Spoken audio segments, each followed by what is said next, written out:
Friend, જય શ્રી કૃષ્ણ, જય સ્વામિનારાયણ.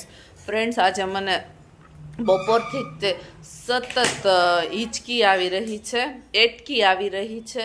તો તમે પ્લીઝ મને ઉપાય બતાવો કે જેથી મારી એટકી બંધ થઈ જાય. શરૂ થઈ પાછી બંધ થાય, શરૂ થાય પાછી બંધ થાય.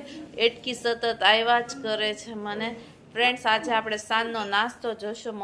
હું સાંજે શું નાસ્તો કરું છું એ તમને બતાવીશ. ફ્રેન્ડ્સ સાંજના શું નાસ્તો મમ્મી લાવ્યા છે નાસ્તો, અને મિતાંશ માટે પણ એક સરપ્રાઈઝ ગિફ્ટ લાવ્યા છે એ પણ હું તમને બતાવીશ. જો તમને મારા આવા અવનવા વિડીયો ગમતા હોય તો ફ્રેન્ડ્સ તમે લાઇક, શેર અને સબસ્ક્રાઈબ કરવાનું ભૂલતા નહીં. અને ફ્રેન્ડ્સ મને ઉપાય જણાવો, મને ખૂબ જ એટકી આવે છે. મેં પાણી તો પીધું છતાં મટતી નથી, તો તમે ઉપાય જણાવો.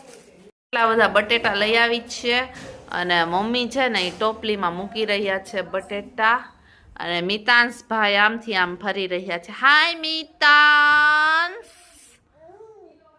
આ મમ્મી છે ને ટોપલીમાં ભરી રહ્યા છે. અમારે બટેટાની ખૂબ જ વપરાશ છે.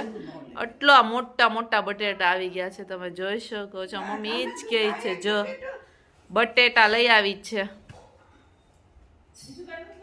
નાસ્તામાં ભૂંગળા લાવી છે શેકેલા, ત્યારબાદ આ પાપડ છે, પછી આ સેવ છે અને આ ધાણી છે, તમે જોઈ શકો છો. મમ્મી સાંજનો નાસ્તો લઈ છે. નાની મોટી ભૂખ લાગે ત્યારે મમ્મી નાસ્તો લઈ આવે છે. અમે બધા નાસ્તો કરે છે. શેકેલા ભૂંગળા, પાપડ, સેવ અને આ ધાણી છે. હજી એક ભૂંગળાનું પેકેટ છે, જોઈ શકો છો. 2 ભૂંગળાના પેકેટ મમ્મી લાવી છે, 1 અને 2.